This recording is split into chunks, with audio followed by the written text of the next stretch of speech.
কাটতে, এই গানটা। আর আলো আমার আলো গো, আলোয় ভুবন ভরা। হ্যাপি দিওয়ালি অ্যান্ড শুভ কালী পুজো আমার সমস্ত বন্ধু। সুস্মিতার আরও একটা নতুন ব্লগে তোমাদের সবাইকে স্বাগত। এখন তো দুর্গা পুজোর মতো করে কালী পুজো কিংবা তোমরা বলতে পারো দীপাবলি সব মিলেমিশে একাকার হয়ে গেছে। আমাদের কাছে অনেকগুলো দিন ফেস্টিভ মুড অন রাখার। শুরু হচ্ছে ধনতেরাস থেকে। আর ধনতেরাস অর্থাৎ এই ত্রয়োদশীতে 13 প্রদীপ জ্বালানোর একটা রীতি আমাদের মধ্যে আজকাল ভীষণভাবে প্রচলিত। তো যাই হোক, তোমরা দেখতেই পেলে সন্ধেবেলা 13টা প্রদীপ জ্বালিয়ে চলে এসেছি একদম পরের দিন সকালবেলায় আমাদের এলাকার বিখ্যাত বেলুড়ের বুড়িমার বাজির দোকানে। এটা বুড়িমার বাড়ি, বিভিন্ন জায়গায় স্টল রয়েছে বাজি বিক্রির, কিন্তু এখানে যেহেতু আমরা এলাকাবাসী তো আমরা এখান থেকে বাড়ি থেকে নিতেই বেশি সুবিধা মনে করি। তো লাইন দেখো, প্রায় 100 লোকের লাইন। আর এখানে কিন্তু কোনো শব্দবাজি বিশেষ করে পাওয়া যায় না, যেটার বিরোধিতা আমি নিজে ভীষণভাবে করি। আর সেই জন্য আমি কিন্তু কোনো রকম শব্দবাজি কিনি না। এখানে মেনলি পাওয়া যায় ফুলঝুরি, চরকা, তারপরে হচ্ছে সাপবাজি, আরও বিভিন্ন রকম বাজি, যেগুলোর মধ্যে কিন্তু আওয়াজটা খুব একটা হয় না। তো বাপ বেটা এখানে বাজি কিনে বেরিয়ে ভীষণ হ্যাপি। আমি বললাম চলো বাজি তো কেনা হলো, এবার একটু পেট পুজো করা যাক। তো আমাদের এলাকারই একটা ছোট্ট নতুন দোকান, প্রায় 12 দিন মাত্র হয়েছে। দোকানদার নিজেই বললেন অ্যাম্বিয়েন্সটা এত ছোট আর এত সুন্দর যে আমার তো ভারী ভালো লাগলো। কিন্তু যেটা বিষয় সেটা হলো যে এত জোরে খিদে পাচ্ছে, কিন্তু বসে খাওয়ার কোনো রকম সময় নেই। কারণ বললাম আজকে চতুর্দশী, আমরা পরের দিনে গেছিলাম বাজি কিনতে। তো আজকে 14 প্রদীপ ঘরে জ্বালাতে হবে, আর সেজন্য দৌড়ে সেই দোকান থেকে খাবার প্যাকিং করে চলে এলাম বাড়িতে। আর 14টি প্রদীপ আজকে বাড়িতে জ্বালালাম। তোমরা কারা কারা ত্রয়োদশীতে 13 প্রদীপ আর চতুর্দশীতে 14টা প্রদীপ জ্বালিয়েছো জানাতে কিন্তু ভুলো না। যাই হোক, আর সঙ্গে সঙ্গে দেখলাম ফেসবুক এবং হোয়াটসঅ্যাপ ভর্তি দিওয়ালির বিভিন্ন শুভেচ্ছা মেসেজ। আর দেখো, আমি প্রত্যেক বছর সেই বলবো কি, যখন থেকে করোনা পিরিয়ড হয়েছে তখন সেই ঘরে বসে প্রথম এই পুজো আমি আমার ঘরে করা শুরু করি। তখন যদিও এত কিছু জানতাম না, তবে অসংখ্য ধন্যবাদ ইউটিউবকে, অসংখ্য ধন্যবাদ আমার অ্যাস্ট্রোলজার অরুণ সচদেবকে, যার গাইডে আমি কিন্তু প্রতি বছর ধনতেরাসের পুজো করি। আমার বাড়িতে লক্ষ্মী পুজোও আমি করি, যেহেতু আমি বাঙালি। সেটা হলো কোজাগরী লক্ষ্মী পুজো। তবে ধনতেরাস এবং দিওয়ালিতে আমি কিন্তু ধনলক্ষ্মী মাতা, গণেশজি এবং কুবেরজিরও আরাধনা করে থাকি। আসলে এই দিনটাতে আমি পার্সোনালি আমার মন্দিরটাকে একটা রিফর্মেশন আমি করি, মানে আমি আবার করে নতুন করে সমস্ত কিছু মুছে টুছে নতুন করে কিন্তু আবার পুজো শুরু করি এবং ঠাকুরদেরকে আবার নতুন করে বসাই। এখানে কিন্তু পুরনো গণেশ লক্ষ্মীর মূর্তি এবং নতুন গণেশ লক্ষ্মীর মূর্তিও কিন্তু একইভাবে পুজো হয়। তো ওপরে সিংহাসনে রেখেছি আমাদের নতুন যে মূর্তি আমি এনেছি সেটা, এবং নিচে যেখানে আমি খাবারের মানে বিভিন্ন নৈবেদ্য সাজিয়েছি এবং আরও অন্যান্য কিছু রেখেছি সেটা করেছি নিচে। আমার সত্যি কথা বলতে কি বন্ধুরা, খুব একটা জায়গা নেই এবং মন্দিরও আমি এখনও পর্যন্ত বানিয়ে উঠতে পারিনি। তবে খুব শীঘ্রই ভগবানের কৃপায় আমার সেটা হলে আমি নিশ্চয়ই তোমাদের সঙ্গে সেটাও শেয়ার করব। তো এখানে বিশেষত আমি কি করেছি, এখানে আমি মা লক্ষ্মীকে একটি তেলের প্রদীপ এবং গণেশজিকে আমি দিয়েছি ঘিয়ের প্রদীপ সামনে। এটাও কিন্তু আমার ওই অ্যাস্ট্রোলজার অরুণ সচদেবেরই মানে কি বলবো সাজেশন অনুযায়ী এখানে দিয়েছি। ধনে করেছি মিছরির পায়েস, আর এখানে লিখেছি কড়ি, নাভিশঙ্খ, পদ্মবীজ এবং কিছু এলাচ, লবঙ্গ, দারচিনি। এখানে রেখেছি কয়েন, মা লক্ষ্মী আমাদের সম্পদ দেন। রেখেছি কিছু মিষ্টান্ন, কিছু ফল, জল, এইটুকুই।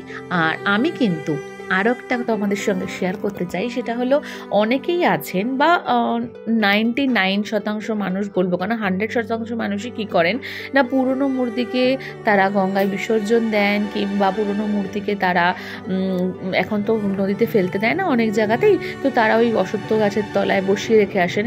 আমি কিন্তু বন্ধুরা সেটা একেবারেই করি না, কারণ আমি ভীষণভাবে পরিবেশ সম্পর্কে সচেতন। হ্যাঁ, এটা আমার বলতে কোনো অসুবিধা নেই যে আমি খুব সচেতন, আর সেজন্যই কিন্তু আমি কোনো মূর্তিই ফেলি না।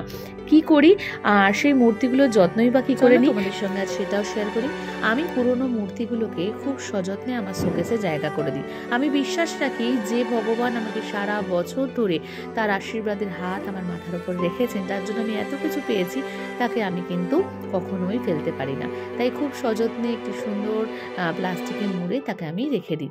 আর এখানে দেখো, যেহেতু আজ দীপাবলি বা শুভ কালী পুজো বলতে পারো, আমার বাড়িতে ধনলক্ষ্মীর কুবেরজির আরাধনার পাশাপাশি আমি আলপনা আর আলো দুটোর একটা অভিনব মিশ্রণ করেছি। আমার মনে হলো আলপনা আমাদের বাঙালি ট্র্যাডিশন, এবং রঙ্গোলি কেন, আমরা চলো সেই আলপনার মধ্যে এই প্রদীপ জ্বালাই। তোমাদের আলপনাটা কেমন লাগলো জানিও। যদিও এই আলপনাটা আমি মাত্র 1 ঘন্টার মধ্যে করেছি এবং খুব দ্রুত করেছি, তাই পারফেকশন হয়নি তা আমি নিজেও বুঝতে পারছি। তবে বিশ্বাস করো, এই ছোট্ট আলপনাটা বা বৃহৎ আলপনাটা আমার সমস্ত ড্রয়িং রুম জুড়ে ছিল, এবং এটা আমাকে এতটা আনন্দ দিয়েছে যে আনন্দটা বোধহয় আমি সারা বছর নিজের মনের মধ্যে প্রিজার্ভ করতে পারবো। এরকম কিছু কাজ আমাদের প্রত্যেকেরই করা উচিত, যা আমাদেরকে অনাবিল আনন্দ দেয়। আমরা তো নিজেদের মনের কালিমা ঘুচিয়ে আলোর রোশনাইতে নিজেদের মনটাকে আলোকিত করতে চাই, বলো? সেই জন্যই তো আলোর উৎসব এত গুরুত্বপূর্ণ। আমি তো তাই মনে করি। তোমরা কি মনে করো আমাকে জানিও। আর আমার এই সুন্দর কি বলবো, মানে আলপনাটা যা আমাকে এতটা আনন্দ দিয়েছে, তোমাদেরকে আনন্দ দিয়েছে কিনা সেটাও তোমরা জানিও।